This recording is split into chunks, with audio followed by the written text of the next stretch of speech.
প্রথমত দুই ভাগে বিভক্ত নবীর জীবনী, নবুয়তের আগ পর্যন্ত এবং নবুয়তের পরবর্তী, পর থেকে মৃত্যুর আগ পর্যন্ত।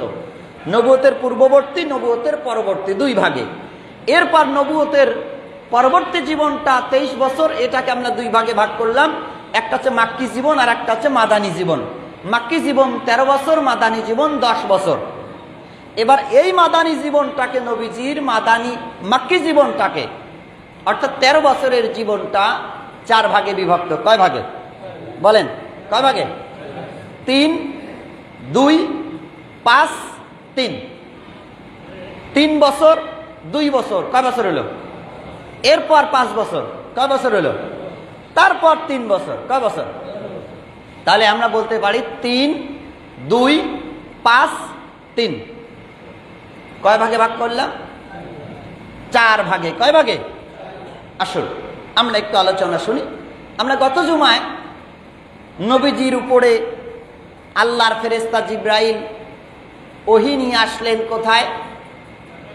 হেরা পর্বতের নবীজির উপরে যেই জায়গায় কোরআনখানা নাজিল হয়েছে, ওই বিশ্ববিদ্যালয়টার নাম হচ্ছে ফি গারি হেরা, মানে হেরা পর্বতের গুহা। এটা হচ্ছে পৃথিবীর সর্বশ্রেষ্ঠ বিশ্ববিদ্যালয়, যে বিশ্ববিদ্যালয়ের একমাত্র ছাত্র হচ্ছেন পৃথিবীর সর্বশ্রেষ্ঠ মহামানব, আপনার নবী, আমার নবী, বিশ্ব নবী মুহাম্মদুর রাসূলুল্লাহ সাল্লাল্লাহু আলাইহি ওয়াসাল্লাম। সম্মানিত প্রিয় উপস্থিতি, নবুয়ত পাওয়ার পর আল্লাহর নবী 3 বছর গোপনে দাওয়াতি কাজ করলেন। কয় বছর? আল্লাহর নবী বিশ্ব নবীজির উপরে হযরত জিবরাইল যখন আল্লাহর হুকুম মতো কোরআন নাজিল করে দিলেন, কোরআন খানা নিয়ে আসলেন, আল্লাহর নবী হেরা পর্বতের গুহায় বসে চিন্তা করতেছিলেন। গত জুমে আমরা বলেছিলাম নবীজির চিন্তা ছিল এই সমাজ থেকে যাবতীয় পাপাচারকৃত কর্মগুলো কিভাবে দূর করা যায়। আল্লাহর নবী বিশ্ব নবীজি এ ধ্যান যখন করতেছিলেন, আল্লাহ তাআলা জিবরাইলকে দিয়া কোরআন নাজিল করলেন, নবীজি সমাজ থেকে যদি পাপাচারকৃত কর্ম দূর করতে চান, এমনিতে দাওয়াত দিলে হবে না, দাওয়াত দিতে হবে আমার কোরআন দিয়া। জোরে বলেন তো কি দিয়া? আল্লাহর নবীর উপরে এ কোরআন খানা নাজিল হলো। এবার বিশ্ব নবীজি 3টা বছর গোপনে গোপনে দাওয়াত দিলেন। সর্বপ্রথম যাকে দাওয়াত দিলেন বিশ্ব নবী, তিনি আর কেউ নয়, তিনি তার একেবারে নিকটতম আত্মীয়, নিকটতম বন্ধু, একান্ত কাছের সঙ্গিনী হযরত আম্মা খাদিজাতুল কুবরা রাদিয়াল্লাহু তাআলা আনহার কাছে নবীজি দাওয়াত দিলেন। নবীজি হযরত খাদিজার কাছে গিয়া বললেন, খাদিজা, আমি যে নবী হয়েছি, আল্লাহ তাআলা আমার উপরে নবুয়ত দিয়েছে, এটার উপরে তুমি কি ঈমান আনবা? একটু লক্ষ্য করুন, পৃথিবীতে আপনার চরিত্র, আমার চরিত্র, আমাদের চরিত্র পৃথিবীর আর কেউ যদি না জানে, একান্ত সহচর অর্ধাঙ্গিনী যাকে বলা হয়, তার মানে একজন স্ত্রী স্বামীর চরিত্রের ব্যাপারে যতটা জানে, পৃথিবীর আর কোনো ব্যক্তি ততটা জানতে পারে না। ঠিক কিনা বলেন?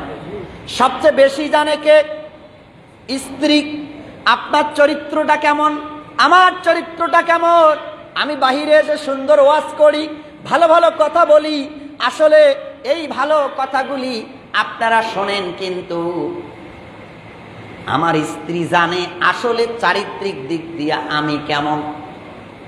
হ্যাঁ, এজন্য একজন স্ত্রী হয়তো তার স্বামীর সেবা করতে পারে, অভাব অনটনে প্রয়োজনে অন্যের বাড়িতে কাজ করে এনে অভাব অনটন স্বামীর দূর করতে পারে, কিন্তু একজন স্ত্রী স্বামীর উপরে অত সহজে ঈমান আনতে পারে না। আল্লাহর নবী বিশ্ব নবী খাদিজার কাছে যখন দাওয়াত দিলেন, খাদিজা, আমি নবী, তুমি আমার উপর কি ঈমান আনবে? হযরতে খাদিজাতুল কুবরা এক বাক্যে ডাক দিলেন, প্রাণের স্বামী, আপনার সঙ্গে যতদিন থেকে ঘর সংসার করে আসছি, আপনার যে চরিত্র, আপনার যে আচরণ, নবী ছাড়া অন্য কোন মানুষের আচরণ এমন হতে পারে না। একটা সেকেন্ড, একটা মুহূর্ত আর দেরি করলেন না, সঙ্গে সঙ্গে খাদিজাতুল কুবরা নবীজির প্রতি ঈমান আনলেন, কালিমা পড়ে নিলেন, লা ইলাহা ইল্লাল্লাহু মুহাম্মাদুর রাসূলুল্লাহ সাল্লাল্লাহু। তাহলে একটু লক্ষ্য করুন, একজন স্ত্রী কোনো প্রশ্ন ছাড়া এক বাক্যে নির্দ্বিধায় নির্বিঘ্নে শুধুমাত্র কেবলমাত্র বিশ্ব নবীজির চরিত্র ছাড়া আর কোন স্ত্রী এভাবে করতে পারে না। শুধুমাত্র নবীর চরিত্র ছাড়া আর কোন মানুষের চরিত্র এমন হতে পারে না যেই মানুষের উপরে স্বামী যদি গিয়া বলে যে আমি নবী, স্ত্রী বলবে তুমি যে কেমন নবী এটা তো আমি ভালো জানি। আল্লাহর নবীর উপরে ঈমান আনলেন খাদিজা, এরপর দাওয়াত দিলেন আবু বকর সিদ্দিক, তখন ছিলেন নবীজির সাথী, নবীজির সহচর, নবীজির বন্ধু। আবু বকরের কাছে গিয়ে দাওয়াত দিলেন গোপনে। হযরতে আবু বকর দেরি করলেন না, তিনি বললেন, হুজুর, যতদিন থেকে আপনার সঙ্গে মিশতেছি আগেই বুঝেছিলাম একজন সাধারণ মানুষের চরিত্র কখনো এমন হতে পারে না। হযরত আবু বকর ঈমান আনলেন, হযরতে সুমাইয়া, হযরতে খাব্বাব, হযরতে আলী আল্লাহর নবীর উপর ঈমান আনলেন। আল্লাহর নবীর উপর ঈমান আনলেন। অল্প কয়েকজন মানুষ আল্লাহর নবীর উপরে ঈমান আনলেন। নবুয়তের প্রথম 3টা বছর আল্লাহর নবী দাওয়াত দিলেন গোপনে গোপনে।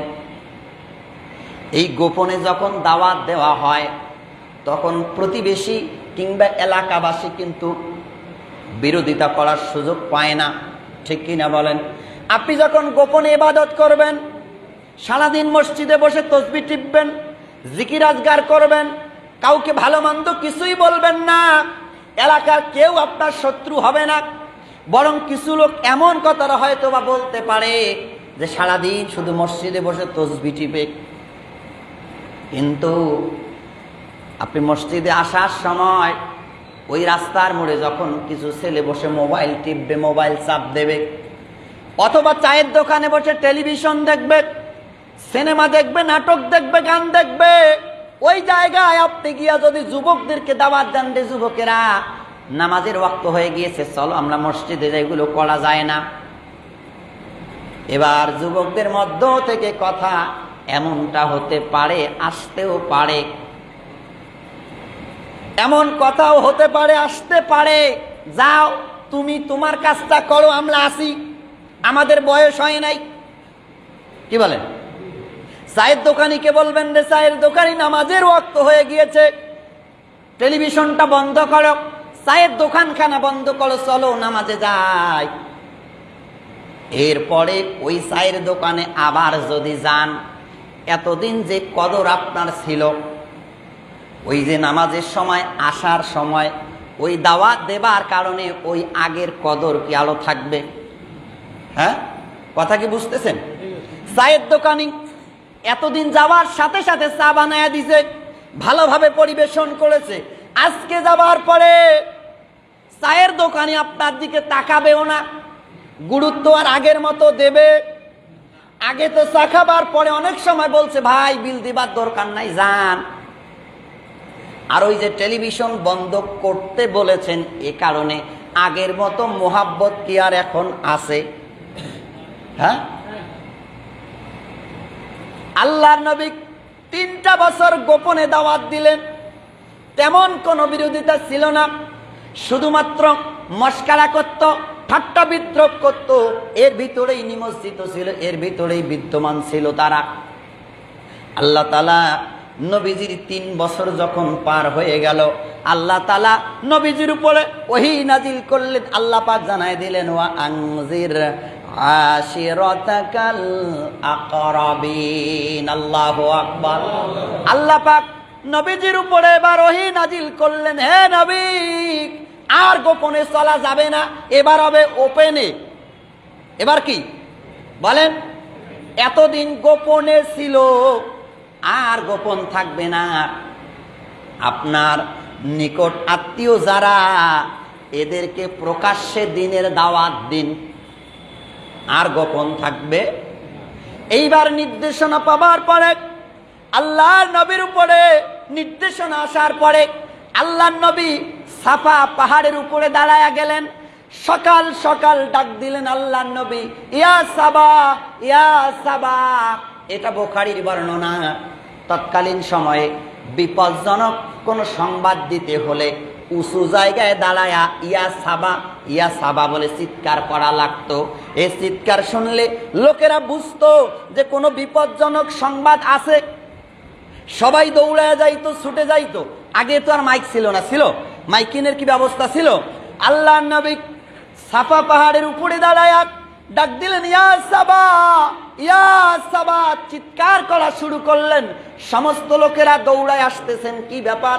সকাল সকাল কি এমন বিপদের সংবাদ হয়ে গেল? দৌড়ায় আসলেন। আবু জেহেল সেদিন আসতে পারে নাই, একজন প্রতিনিধি পাঠায় দিয়েছিল, যাও দেখো তো কি ব্যাপার। বুখারীর বর্ণনা। আল্লাহর নবীর এই চিৎকার শোনার পরে সবাই সমবেত হয়ে গেল। অনেকগুলো মানুষ, মক্কার গণ্যমান্য ব্যক্তিরা উপস্থিত হলেন। আল্লাহর নবী বললেন, ও মক্কার লোকেরা, আমি যদি তোমাদেরকে বলি এই যে সাফা পাহাড়ের অপোজিট দিকে, বিপরীত দিকে একটা বাহিনী বসে আছে, তোমাদেরকে আক্রমণ করবে, তোমরা কি আমার এই কথা বিশ্বাস করবে? সমস্ত লোকেরা এক বাক্যে বলে উঠল, মুহাম্মদ, তোমার জীবনে আজ পর্যন্ত আমাদের সামনে কোনো মিথ্যা কথা বলো নাই, অতএব তুমি যদি এটা বলো তাহলে আমরা বিশ্বাস করব। এখানে অবিশ্বাসের আর কিছুই। আল্লাহর নবী, বিশ্ব নবীজি বললেন, ও মক্কার লোকেরা শোনো, ওই যে পাহাড়ের বিপরীত দিকে তোমাদের জন্য কোনো শত্রু নাই, বরঞ্চ তোমাদের এমন এক দল শত্রু আছে যে দল তোমাদেরকে জাহান্নামে পৌঁছায়া দিতে চায়। আল্লাহর নবী বললেন, ও মক্কার লোকেরা, আমার উপরে ওহী নাজিল হয়েছে, আমি নবী হয়েছি। কি হয়েছি? তোমরা আমার উপরে ঈমান আনো, আর সবাই একযোগে বলো, লা ইলাহা ইল্লাল্লাহু মুহাম্মাদুর রাসূলুল্লাহ সাল্লাল্লাহু আলাইহি ওয়াসাল্লাম। এই কথা বলার পরে ওই মজলিসে উপস্থিত ছিল আবু লাহাব। আবু লাহাব দাঁড়ায় গেল, আরে মুহাম্মদ, আমাদেরকে কি এই কথাটা বলার জন্যই ডেকেছো? তুমি ধ্বংস হও, তোমার জন্য ধ্বংসের কামনা করি, তুমি ধ্বংস হও, তোমার পরিবার ধ্বংস হয়ে যাক। এই সকাল সকাল এই রকমের একটা অলক্ষণের কথা শোনাবার জন্য ডেকেছো? আবু লাহাবের এই কথার পরিপ্রেক্ষিতে আবু লাহাব যে বদদুয়া দিল নবীজিকে, আল্লাহ তাআলা এর পরিপ্রেক্ষিতে কোরআনুল কারিমায় একটা সূরা নাজিল করেছেন, সূরাতুল লাহাব। আল্লাহ পাক সেখানে ঘোষণা দিয়েছেন, তাব্বাত ইয়াদা আবি লাহাব। আল্লাহ পাক বলেন, মুহাম্মাদের হাত ধ্বংস হবে না, বরং ধ্বংস হবে কার হাত? জোরে বলেন, কার হাত? তাফসীরের ভিতরে এসেছে, আবু লাহাবের কাছে পাথর ছিল, এই পাথর আল্লাহর নবীর দিকে ছুঁড়ে মেরেছিল। এই জন্য আল্লাহ পাক বলছেন, তাব্বাত ইয়াদা। ইয়াদা তার মানে আবু লাহাবের দুইটা হাতেই ধ্বংস হয়ে যাক। কয়টা হাত? আবু লাহাব ঢেললো একটা হাত দিয়া, আর আল্লাহ ঘোষণা করলেন দুইটা হাতেই ধ্বংস হোক। এর ব্যাখ্যায় মুফাসসির লিখেছেন, একজন বান্দা যখন এই হাতটা দিয়া কোনো কাজ করবে, এটা যখন ঝাঁকি মারবে, অটোমেটিক এই হাতটা একটু হলেও নড়াচড়া করবে। এজন্য আল্লাহ পাক জবাব দিয়েছেন, আবু লাহাবের দুইটা হাতেই ধ্বংস হোক। দুইটা হাতেই, একটা হাত দিয়া কাজ করবেন আর একটা হাত এটার সহযোগী। আমার মুসলমানেরা, যে জিনিসটা বোঝাতে চাচ্ছি, আল্লাহ নবী সর্বপ্রথম প্রকাশ্যে দাওয়াত দিলেন, দিনের দাওয়াত। 3 বছর শেষ, প্রকাশ্যে শুরু হলো। এবার প্রকাশ্যে দাওয়াত নবীজি যখন দিতে শুরু করলেন, 2টা বছর অতিবাহিত হয়ে গেল। জোরে বলেন তো কয়টা? এই 2 বছরের মাথায় আল্লাহ নবী দাওয়াতি কাজ করার পরে 140 কিংবা 45, কোথাও কোথাও 150 মানুষের কথা বলা হয়েছে। এই 150 মানুষ নবীজির কালিমা পড়ে ইমানদার হয়ে গেল, মুসলমান হয়ে গেল। এই যে যখন প্রকাশ্যে দাওয়াত দেওয়া শুরু করে দিলেন, আল্লাহ নবী এবং তার সাহাবীদের উপরে এই প্রকাশ্য দাওয়াত দেবার কারণে এবার নবীজির উপরে জুলুম নির্যাতনের স্টিম রোলার চালু হয়ে গেল। সাহাবায়ে কেরাম যারা নবীজির প্রতি ঈমান এনেছিল, এরা আর বাড়িতে থাকতে পারে না। বিছানায় যখন থাকতে যায়, গভীর অন্ধকারে গভীর রাতে আবু জেহেলের সৈন্যবাহিনী গিয়া তাদেরকে গ্রেফতার করে নিয়ে যায়। বাড়িতে থাকতে পারে না, জঙ্গলের মধ্যে ঘুমাতে হয়, পাহাড়ের কোনো উপত্যকায় গিয়ে আশ্রয় নিতে হয়। জুলুম নির্যাতন এত বেশি চলতেছিল, হযরত খাব্বাব ঈমান আনলেন। খাব্বাব রাদিয়াল্লাহু তাআলা আনহু পেশায় ছিলেন তিনি একজন কামার। কি ছিলেন বলেন তো? এই সংবাদ যখন প্রচার হলো যে হযরত খাব্বাব নাকি মুহাম্মদের কাছে গিয়া ঈমান এনেছে, বিশ্বাস স্থাপন করেছে, হযরত খাব্বাব দোকানে বসেছিলেন। আবু জেহেলের সৈন্যরা এসে খাব্বাবের দোকানটাকে ঘিরে ফেললেন। আর ডাক দিল, রে খাব্বাব, আমাদের কাছে তথ্য এসেছে, আমাদের কাছে খবর এসেছে, তুমি নাকি মুহাম্মাদের দলে গিয়া কালিমা পড়েছো। হযরতে খাব্বাব জবাব দিলেন, রে আবু জেহেলের সৈন্যরা শোনো, আমি বিশ্ব নবীজির প্রতি ঈমান এনেছি, এই কথা বলতে বিন্দু পরিমাণ কোন প্রকারের ভয়ভীতি আমার ভিতরে নাই। আবু জেহেলের সৈন্যরা খাব্বাবকে ধরে ফেলল। খাব্বাবকে ধরে প্রস্তাব দিল, খাব্বাব, তুমি যদি এই মুহূর্তে মুহাম্মাদের দল বাদ দিয়া দাও, তাকে যদি ঈমান নবী হিসাবে না মানো, তার প্রতি যদি ঈমান ফিরায়া নাও, আমরা কথা দিলাম তোমার প্রতি বিন্দু পরিমাণ জুলুম নির্যাতন হবে না।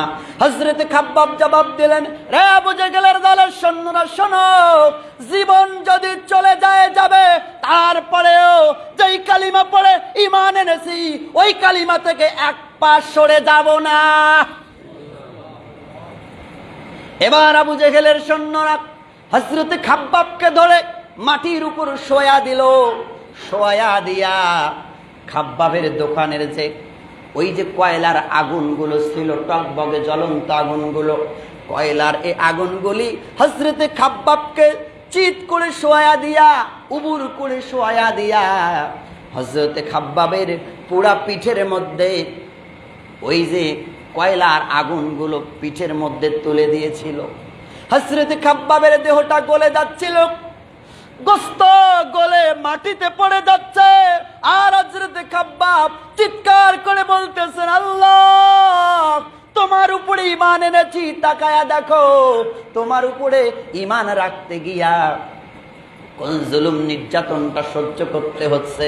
রে আবু জেহেলের দলের লোকেরা শোনো, শুধুমাত্র কয়লার অগ্নিশিখা নয়, তোমরা যদি আমার এই পুরা দেহটাকে আগুনের ভিতরে ঢুকায়াও দাও, তারপরেও ঈমানের পথ থেকে বিন্দু পরিমাণ দূরে সরে যাব না। এই জুলুম নির্যাতন যখন চলতেছিল, এবার নবুয়তের ৫ম বছর, এদিকে 2 বছর অতিবাহিত হলো। আগে ছিল 3 বছর, এদিকে হলো 2 বছর। এই যে নবুয়তের ৫ম বছরে সালাসি অভিযান শুরু করল আবু জেহেল। সালাসি অভিযান, চিরুনি অভিযান, এ বাংলাদেশেও দিয়েছিল এক সময়, দেয় নাই? চিরুনি অভিযান দিয়ে প্রত্যেকটা বাড়ি বাড়ি থেকে খুঁজে বের করেছিল কোন কোন যুবকেরা দাড়ি রাখে, টুপি পরে এবং নামাজ পড়ে। চিরুনি অভিযান চালিয়েছিল দেশের স্বৈর শাসকেরা। এই স্বৈর শাসকেরাই হলো আবু জেহেলের উত্তর সরিয়েরাই। আবু জেহেল চিরুনি অভিযান শুরু করে দিল। আল্লাহ নবী সাহাবীরা আল্লাহর কাছে, আল্লাহ নবীর কাছে হাজির হলেন। আল্লাহ নবীর কাছে হাজির হয়ে তারা প্রস্তাব দিলেন, হুজুর, এই জুলুম নির্যাতন আর কতদিন, আর কতদিন সহ্য করব? এ জুলুম নির্যাতন আমরা সহ্য করতে। আল্লাহর নবী সাহাবায়ে কেরামকে একটা আয়াত পড়ে শোনায়া দিলেন, সূরাতুল বাকারার 214 নম্বর আয়াত। আল্লাহর নবী বলেন, হাত্তা ইয়াকুলার রাসূলু ওয়াল্লাযীনা আমানু মাআহু মাতা নাসরুল্লাহ। আল্লাহু আকবার। আল্লাহর নবী বললেন, সাহাবীরা তোমরা কি এমন নির্যাতিত হয়েছ? ইতিপূর্বে পৃথিবীতে যত নবী এবং রাসূল এসেছিলেন আর তাদের যত সহচর ছিলেন, যারা তোমাদের মতো ঈমান এনেছিল, যারা ওদের এমন অবস্থা হয়েছিল জুলুম নির্যাতনের কারণে, তারা বলেছিল মাতা নাসরুল্লাহ, কখন আল্লাহর সাহায্য আসবে? ও আমার সাহাবীরা, আল্লাহর সাহায্য খুব তাড়াতাড়ি আসবে, চিন্তা করো না, ভয় পেও না, ধৈর্য ধারণ করো। ধৈর্য যদি ধারণ করতে পারো, বিনিময়ে আল্লাহ তাআলা জান্নাতুল ফেরদাউসের মেহমান বানায়া নেবে। আল্লাহর নবী সাহাবায়ে কেরামকে পরামর্শ দিলেন, ও আমার সাহাবীরা, তোমরা যে আমার কাছে বারবার আসো, আমাকে যে বারবার অভিযোগ অনুযোগগুলি দাও, তোমরা তো জানো তোমাদেরও যে অবস্থা আমারও তো একই অবস্থা। নবীজির প্রতিও জুলুম নির্যাতন চলছিল, কিন্তু হযরতে আবু তালিব বেঁচে থাকার কারণে মক্কার কোনো মানুষ আল্লাহর নবীর গায়ে হাত দেবার সাহস পাইত না। আল্লাহর নবী সাহাবায়ে কেরামকে পরামর্শ দিলেন, আমার সাহাবীরা তোমরা এখান থেকে আবিসিনিয়ায় হিজরত করো। আমার জানা মতে আবিসিনিয়ার যে বাদশাহ, যে শাসক, বাদশাহ নাজ্জাশী একজন ন্যায়পরায়ণ মানুষ, তোমরা সেখানে হিজরত করে চলে যাও, ওখানে ভালো থাকবা। আল্লাহর নবীর পরামর্শ ক্রমে পঞ্চম হিজরির শেষের দিকে আল্লাহর নবীর পরামর্শ ক্রমে 12 জন পুরুষ আর 4 জন মহিলা, কয়জন বলেন তো? 12 জন আর 4 জন কয়জন?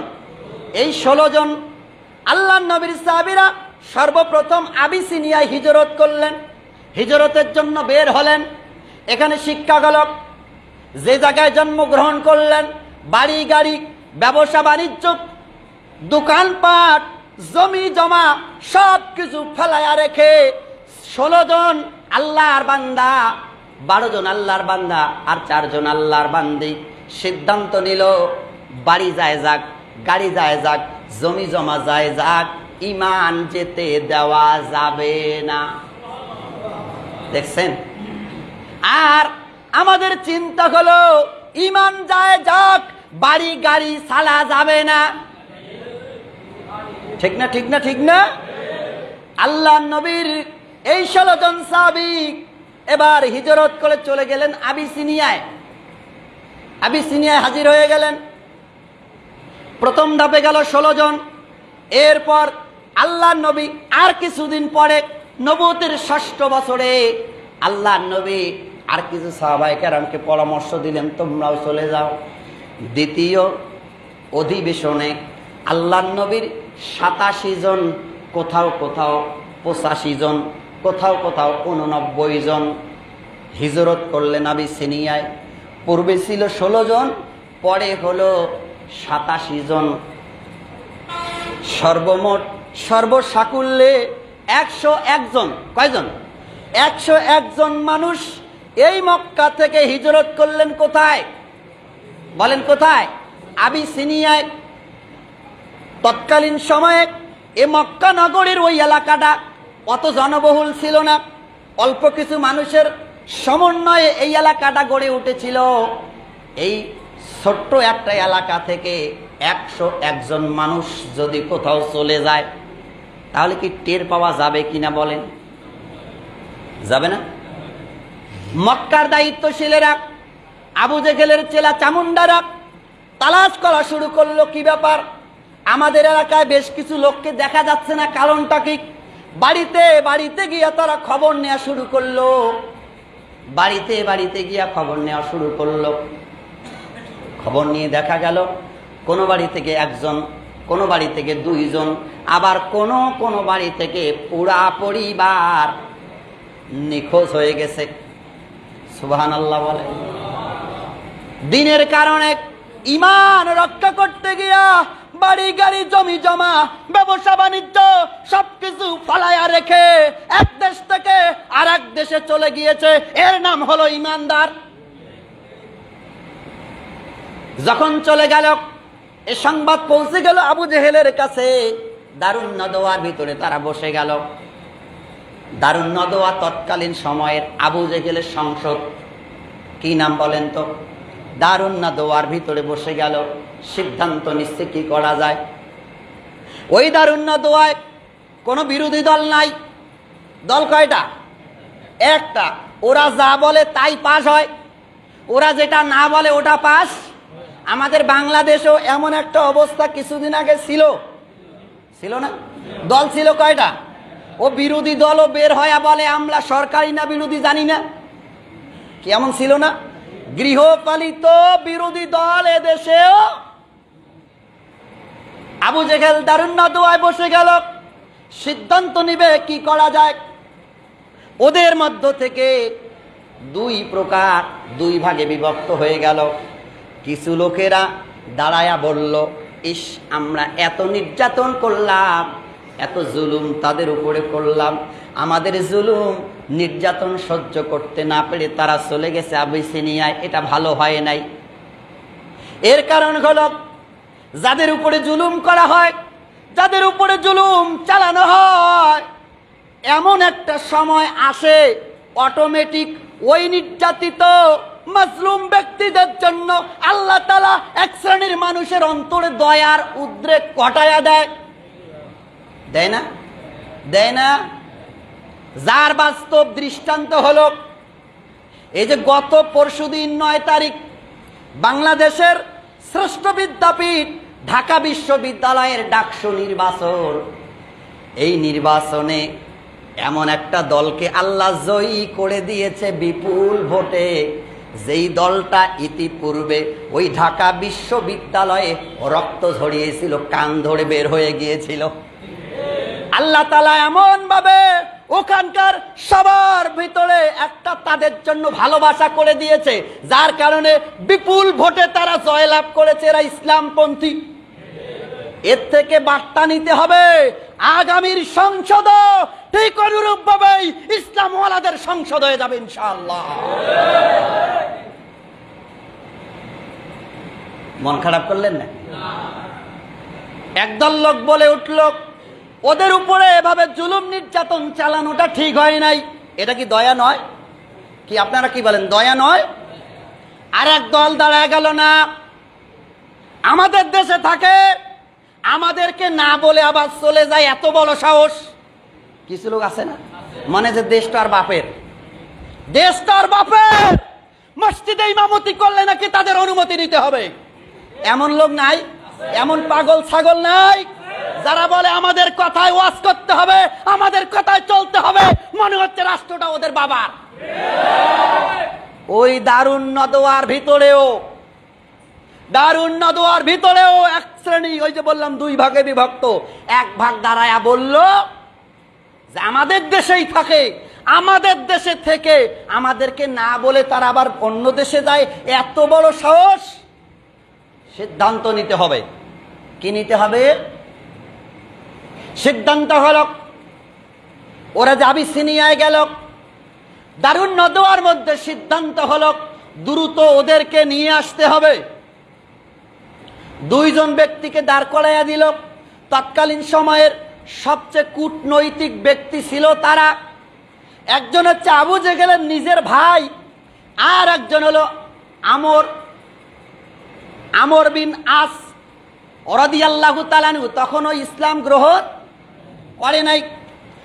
এই দুইজনকে আবিসিনিয়ায় পাঠাইয়া দেয়া গেল। এই দুইজন আবিসিনিয়ায় চলে গেল। ওই যে বাচ্চা নাজ্জাশীর কাছে চলে গেল। নাজ্জাশীর কাছে গিয়া সময় নিল, বাদশার সঙ্গে তারা দেখা করবে। এদিকে দারুন নদওয়ার মধ্য থেকে বাদশা নাজ্জাশীর জন্য বিশাল বড় ধরনের উপঢৌকন, মানে ঘুষ পাঠাইয়া দেয়া হলো। ঘুষ চলে না এখন? ওই যে ঘুষখোর এখনো ঘুষ পাঠাইয়া দেয়া গেল। আমর ইবনুল আস আর আবু জেহেলের নিজের ভাই নাজ্জাশীর দরবারে চলে গেল। নাজ্জাশীর সঙ্গে কথা বলতেছে। নাজ্জাশীকে প্রস্তাব দেওয়া হলো, বাদশাহ আপনার এই রাষ্ট্রে আমাদের এলাকা থেকে, আমাদের দেশ থেকে 101 জন, মতান্তরে 5 জন, কোথাও কোথাও 2-1 জন কম, এই রকমের 101 জন ব্যক্তি এসেছে। আপনি তাদেরকে আমাদেরকে দিয়া দেন, কারণ এরা হলো রাষ্ট্রদ্রোহী। এরা কি? এরা হলো জঙ্গি, এরা হলো জঙ্গি। অতএব এদেরকে আমাদেরকে দিয়া দিন। এরা আমাদের রাষ্ট্রটাকে শেষ করে দিয়েছে, আমাদের রাষ্ট্রটাকে তারা ধ্বংস করে দিচ্ছে। আমরা আপনার রাষ্ট্রটা ধ্বংস হোক এটা আমরা চাই না, আমরা আপনার বড় শুভাকাঙ্ক্ষী। দেখছেন কি কথার ধরন? চোরে খায় কলা, চোরের মায়ের আবার বড় গলা, আছে না নাই? নিজেরা খায় চান্দা তুলে, আবার নিজেরাই চান্দার বিরুদ্ধে মাঝে মাঝে কথা বলে, আছে না নাই? নিজেরাই অপরাধ করতে করতে এমন একটা সেক্টর, এমন একটা স্থান বাকি নাই যেই জায়গায় চাঁদাবাজি হয় নাই। আবার এরাই মাঝে মাঝে ভালো কিছু বলি জাতিকে শোনায়, আছে আছে। এবার আমর ইবনুল আস বাদশা নাজ্জাশীকে প্রস্তাব দিল, ও বাদশা আপনার রাষ্ট্রটা ধ্বংস হোক এটা আমরা চাই না, ওদেরকে আমাদেরকে দিয়া দিন। বাদশা যেহেতু রাষ্ট্র একটা চালায়, কম বেশি মাথায় তো ঘেলু থাকার কথা, নাকি? থাকার কথা নয়। বাদশা নাজ্জাশী উপঢৌকনটা একজন আগ দিয়া পাশে রাখলো আর বলল, ওই যে 101 জন মানুষ যারা এসেছে তাদেরকে নিয়ে আসো। তাদেরকে নিয়ে আসলেন। বাদশা নাজ্জাশী প্রশ্ন করলেন, হে আল্লাহর বান্দারা, তোমরা যে তোমাদের ভিটে বাড়ি, ব্যবসা বাণিজ্য, জমি জমা, ফসল ফল সবকিছু ছেড়ে দিনের জন্য এই জায়গায় এসেছো, এর কারণটা কি একটু বলো। 101 জনের মধ্য থেকে আল্লাহর নবীর চাচাতো ভাই জাফর বিন আবি তালিব, হযরতে জাফর নেতৃত্ব দিয়েছিলেন 101 জন, আর তিনি হলেন নেতা। হযরতে জাফর রাদিয়াল্লাহু তাআলা আনহু হাত তুলে বললেন, বাদশাহ আমি এ ব্যাপারে একটু কথা বলতে চাই। ঠিক আছে, বলো। জাফর বিন আবি তালিব মক্কার নির্যাতনের নিষ্পেষণের যে রুরাল, যে তারা নির্যাতন চালিয়েছিল, স্টিম রুরাল, এই নির্যাতনের দৃশ্য বাদশা নাজ্জাশীর সামনে তুলে ধরলেন। বাদশা নাজ্জাশীর আর বুঝতে বাকি রইল না কতটা নির্যাতিত হবার পরে তারা এখানে এসেছে। এবার আমর ইবনুল আস পাশ থেকে বলল, বাদশাহ এরা আপনাকে এগুলো মিথ্যা কথা বলতেছে আপনার দয়া পাবার জন্য। বাদশাকে বলল, আপনি যে ঈসা রুহুল্লাহর অনুসারী, এদেরকে জিজ্ঞাসা করেন, এরা ঈসাকে মানে না। বাদশা নাজ্জাশী প্রশ্ন করল জাফর বিন আবি তালিবকে যে ঈসা রুহুল্লাহর ব্যাপারে তোমাদের বক্তব্য কি, তোমাদের ওই যে নবী সে কি বলে? এ প্রশ্নের জবাবে আল্লাহ নবীর বিশিষ্ট সাহাবী হযরত জাফর বিন আবি তালিব বাদশা নাজ্জাশীর সামনে জান্নাতি কণ্ঠে সূরাতুল মারিয়াম তেলাওয়াত করা শুরু করে দিলেন। বলেন সুবহানাল্লাহ। সূরাতুল মারিয়ামের ভিতরে আল্লাহ তাআলা ঈসা রুহুল্লাহর ব্যাপারে বিস্তারিত বর্ণনা করে দিয়েছেন। সূরা মারিয়াম যখন তেলাওয়াত করলেন, হযরতে জাফর বিন আবি তালিবের তেলাওয়াত শুনে বাদশার অজান্তেই চোখ দিয়া পানি গড়ায়া গড়ায়া পড়তেছিল। তেলাওয়াত বন্ধ করার সংকেত দেওয়া হলো, থামো। দাঁড়ায় গেলেন, যে চেয়ারে বসেছিলেন দাঁড়ায় গেলেন, আর জবাব দিল, রে মক্কার নেতারা আমর ইবনুল আস আর ওই যে আবু জেহেলের ভাই, তাদেরকে উদ্দেশ্য করে বাদশা একটা বক্তব্য দিল। সেটা হলো, এই যে 101 জন ব্যক্তি এই জায়গায় যে বক্তব্য দিয়েছেন, যা বলেছেন, আমি নির্দ্বিধায় বলতে পারি যা তেলাওয়াত করা হয়েছে এটা পৃথিবীর কোনো মানুষের কথা নয়, নিঃসন্দেহে তামাম জগতের মালিক যিনি এটা হলো তার কথা। বাচ্চা নাজ্জাশী বলল, তোমরা চলে যাও, তোমাদের উপঢৌকন নিয়ে যাও। আর এই যে 101 ব্যক্তি, ওরা যতদিন মনে চায় আমার রাষ্ট্রে, আমার রাজ্যের ভিতরে তারা সুসম্মানে থাকবে। আমার রাষ্ট্র তাদের ভরণ পোষণ যা প্রয়োজন রাষ্ট্র বহন করবে। সুবহানাল্লাহ। বাদশা নাজ্জাশী, এজন্য আল্লাহর নবী বাদশা নাজ্জাশীর গায়েবানা জানাজা আদায় করেছিলেন ইন্তেকালের পরে। ফিরে আসলেন আমর ইবনুল আস আর আবু জেহেলের ভাই, মক্কায় ফিরে আসলেন।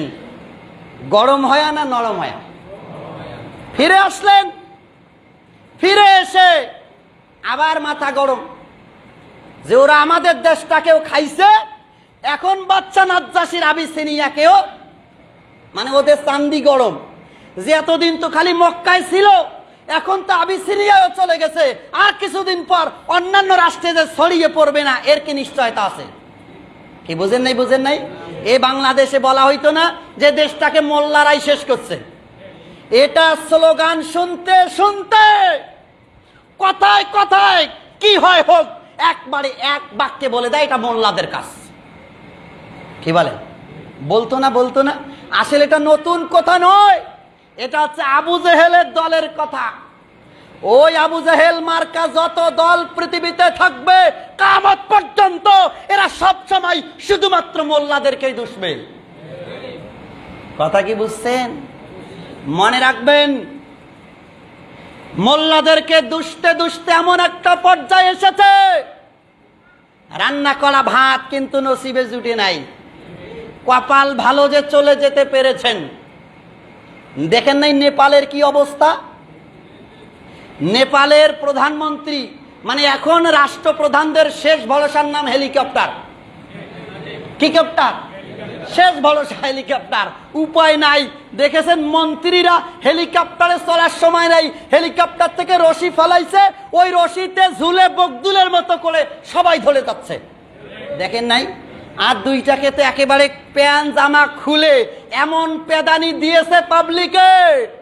মনে রাখবেন, জুলুম যত বাড়বে জুলুমের একটা শেষ আছে। ঘুরে মানুষ একবার যখন দাঁড়াতে শিখবে, একবার ঘুরে দাঁড়ালে জালেমেরা বাংলার জমিন তথা নয় তামাম পৃথিবীতে কোথাও জায়গার হবে না। আমাদের এই বাংলাদেশটাকে চেটে পুটে খেয়েছে ভারতের এই মোদি। এই মোদি হচ্ছে এশিয়া মহাদেশের সবচেয়ে বড় সন্ত্রাস। বাংলাদেশে যত সমস্যা হয়েছে, যত জঙ্গির নাটক সাজানো হয়েছে, যত টুপিওয়ালাকে ফাঁসি দেওয়া হয়েছে, সবকিছু হয়েছে মোদির প্রেসক্রিপশনে। এই বাংলাদেশের তাফসীর জগতের মুকুটবিহীন সম্রাট আল্লামা দেলওয়ার হোসেন সাইদিকে পর্যন্ত তারা বিষ প্রয়োগ করে নিহত করেছে। এই প্রেসক্রিপশন হচ্ছে ভারতের মোদির দেওয়া। মোদি, তোমারও দিন আসছে, শুরু হয়ে গেছে আন্দোলন। মোদি তার ধুতি খুলে পালাবার সুযোগ পাবে না ইনশাআল্লাহ। ভারত ভেঙ্গে টুকরো টুকরো হয়ে যাবে, আর অনতিবিলম্বে ইনশাআল্লাহ ভারতের জমিনেও কালিমার পতাকা উড়বে ইনশাআল্লাহ। জালেমদেরকে হুঁশিয়ার হতে হবে, জালেমদেরকে সাবধান হতে হবে। যত জুলুম চলবে একটা সময় আসবে পালানোর কোনো জায়গা পাবে না। আমি কালকে থেকে একটু চিন্তায় আছি। আমার বাড়িতেও বললাম যে আচ্ছা, এই নেপালের প্রধানমন্ত্রী পালায় এক জায়গা তো জায়গা নিল, আমাদের প্রধানমন্ত্রীও তো গিয়া জায়গাটা পাইল। আচ্ছা, মোদি যদি পালায়, আচ্ছা এ যাবে কোথায়? মানলাম ইসরায়েলে যাবে, কিন্তু আমাদের যে মেয়েটা পাঠাইলাম এইটা কোথায় যাবে? কি কথা বুঝেন নাই? এমন একটা জায়গা, এমন একটা সময় আসবে পিঁপড়ার খাল ইঁদুরের গর্ত পর্যন্ত খুঁজে পাবে না লুকাবার জন্য। এজন্য জালেম যারা রয়েছেন, মানুষের প্রতি জুলুম যারা চালাচ্ছেন, একেবারে সাবধান হয়ে যান, অন্যথায় এলাকায়ও থাকতে পারবেন না। এলাকায় থাকতে গেলে নেতা নেতা ভাব দেখা যাবে না। এলাকায় থাকতে হলে মানুষের সঙ্গে মিলেমিশে থাকতে হবে। প্রিয় উপস্থিতি, তাহলে নাজ্জাশীর কাছ থেকে ফিরে আসলেন, এসে এবার মাথাটা ওদের আরো গরম। যদি পাইতো তাহলে তো আনিয়া সাইজ করতো, কিন্তু পায় নাই। এখন এসে দারুন নদওয়ায় বসে নতুন করে তারা ষড়যন্ত্র শুরু করলো। কি ষড়যন্ত্র হচ্ছে আমরা আগামী জুমায় বাকি আলোচনা, যেহেতু ধারাবাহিক আলোচনা চলছে, আজ সহ 4 জুমা হচ্ছে, আমরা আগামী দিনেও ইনশাআল্লাহ নবীজির এই জীবনীর উপরে আমরা আলোচনা চলতেই থাকবে, শুনতেই থাকবো, যতদিন পর্যন্ত মানে নবীজির নবুয়তের 63 বছর পর্যন্ত আমরা আস্তে আস্তে করে ক্রমান্বয়ে ধারাবাহিকভাবে একটু শুনে যাব ইনশাআল্লাহ। কষ্ট হবে নাকি? কষ্ট হবে? প্রিয় উপস্থিতি, আজকে এখানে আলোচনা শেষ করা হলো। আগামী জুমায় ওই যে মনে রাখবেন, বাদশাহ নাজ্জাশীর দরবার থেকে ফিরে আসলো, এই আসার পরে তারা কি প্রতিক্রিয়া শুরু করলো, কোন ষড়যন্ত্র, কোন চেষ্টা, কোন কৌশল তারা আবার নতুন করে আঞ্জাম দিচ্ছে দারুন নদওয়া থেকে, এই ব্যাপারে আগামী জুমা থেকে আলোচনা হবে ইনশাআল্লাহ। আল্লাহ সুবহানাহু ওয়া তাআলা আমাদিগকে আজকের এই কথাগুলি বাস্তবিক জীবন পরিচালনায় আমল করার তৌফিক দান করুক। সকলে বলেন আমিন। আমা তৌফিক ইল্লা বিল্লাহ।